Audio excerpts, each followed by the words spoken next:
Ahojky děvčata, vítám vás u dnešního videa se Zuzkou, kde si ukážeme celý postup doplnění modeláže. Tady vidíte nechtíčky, které jsme dělali se Zuzkou na streamu, že to delší doba.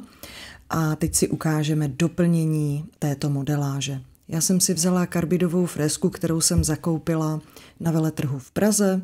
Je to karbidová freska od firmy Aglia. My máme velmi podobné fresky na e-shopu s černo-zeleným označením, které mají stejnou strukturu. Jsou tam takové výstouplé zoubečky, které opravdu velmi rychle a pohodlně sundavají starou modeláž. Vidíte, že opravdu sundavání modeláže jde velice rychle a velice snadno. Na tuto fresku se nemusí žádným způsobem tlačit a pouze zlehka přejíždíte po materiálu, který sundaváte dolů. Takže já jsem si takovýmto snadným způsobem sundala modeláž ze všech prstíků, kdy vlastně sundaváme to staré zdobení a ponižujeme stavbu staré modeláže, protože u staré modeláže nám odrostl apex, který je velmi důležitý pro stavbu nové modeláže.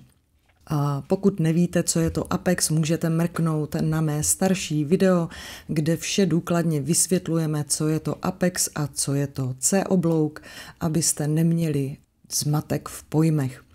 Apex je takový stresový bod, který drží oporu celé modeláže, má svoje zákonitosti a podle délky nechtů vlastně apex modelujeme na nechtíkách. Takže po sundání starého materiálu freskou si beru do ruky pilníček.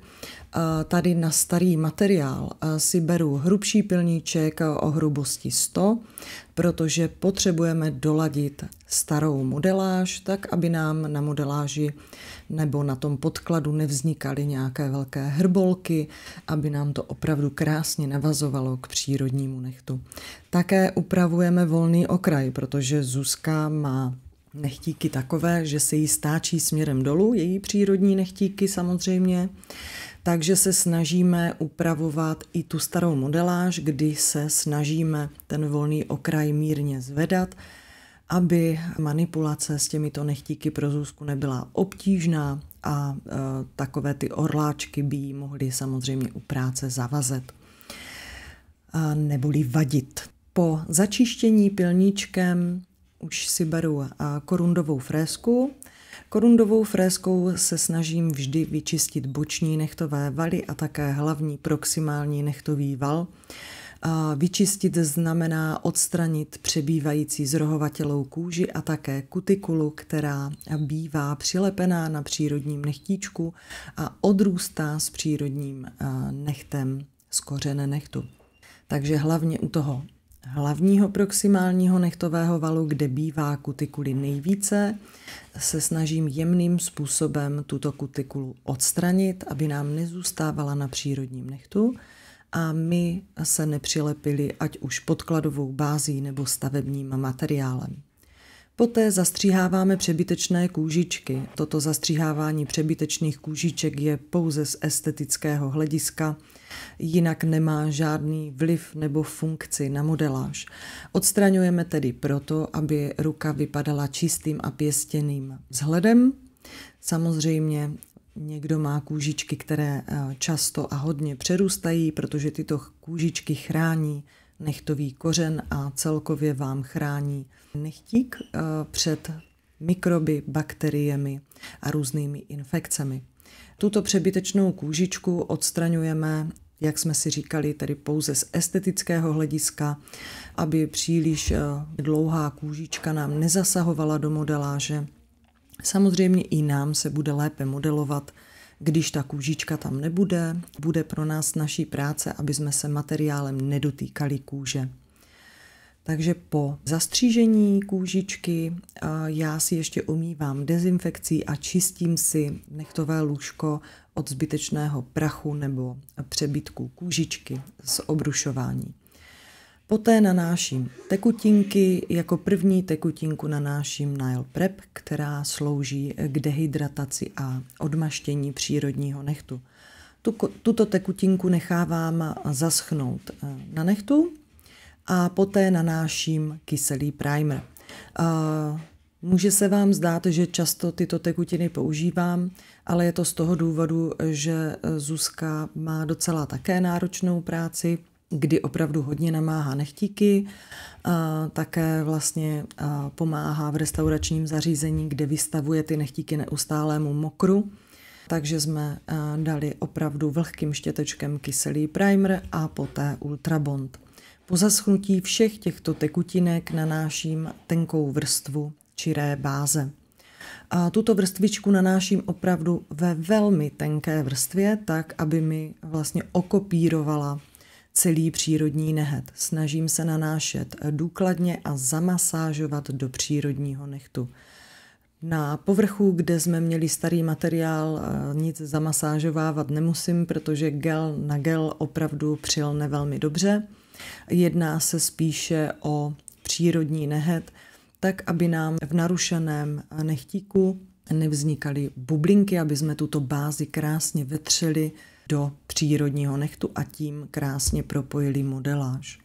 Čirou bázi vytvrzuji 30 sekund až 1 minutu podle délky nechtů, podle nanesené vrstvy, ale snažím se samozřejmě, aby ta vrstvička byla co nejtenčí a samozřejmě záleží na výkonu vaší lampy. Následně po vytvrzení jsem nestírala výpotek, ale rovnou nanáším tenkou vrstvu našeho T-Rose gelu, který vlastně po vytvrzení má takové vlastnosti, kdy zpevní nehet, je pružný, ale jen částečně, spíše mi vyhovuje u těchto delších nechtíků, že opravdu krásně drží tvar. Nemění tento tvar i po vytvrzení. Tím, že je středně hustý a je samovyrovnávací, tak se mi s ním velmi dobře pracuje i na těchto dlouhých nechtíkách, protože se vyrovnává velmi pozvolna, krásně drží tvar a i s tímto gelem jde udělat krásná modeláž bez pilování.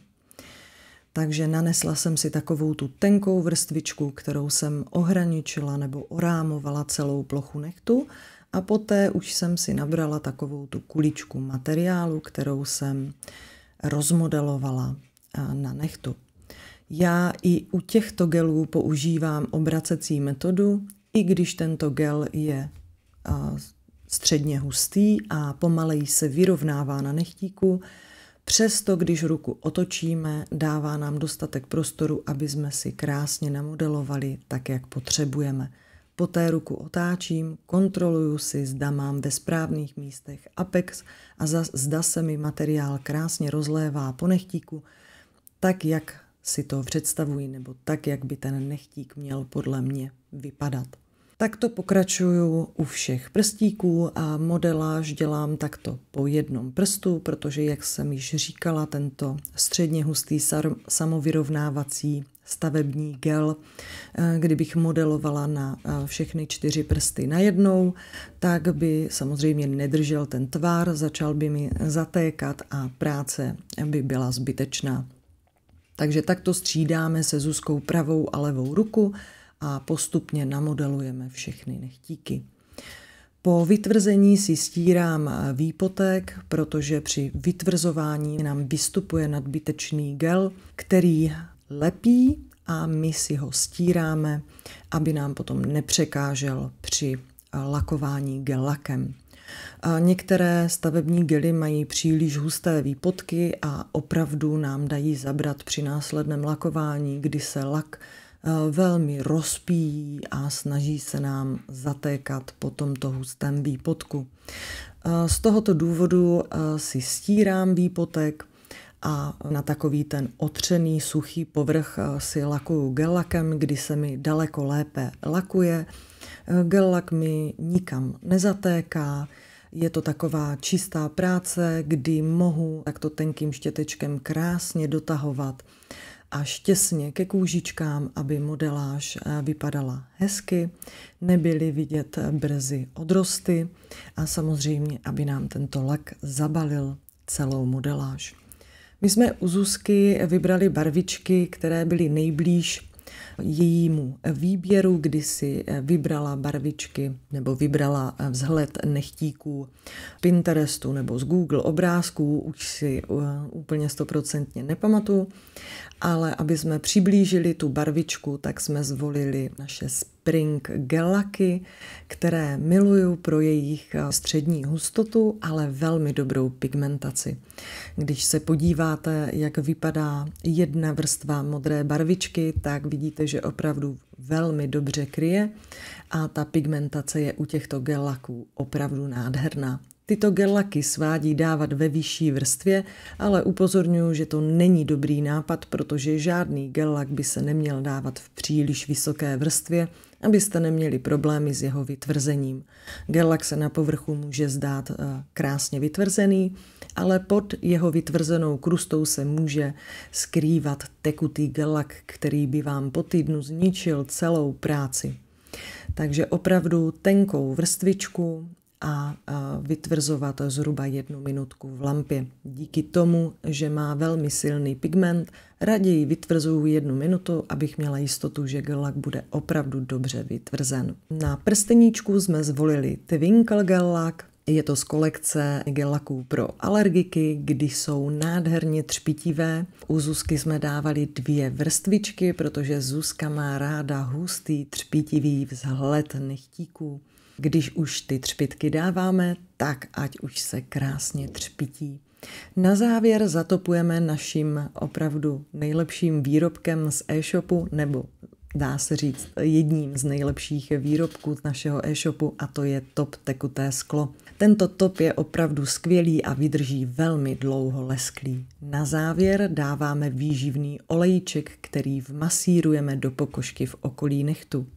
A to je ode mě pro dnešek všechno. Pokud se vám moje video líbilo, budu ráda za vaše sdílení, lajky a komentáře a já se na vás budu těšit na středečním streamu. Zatím papa.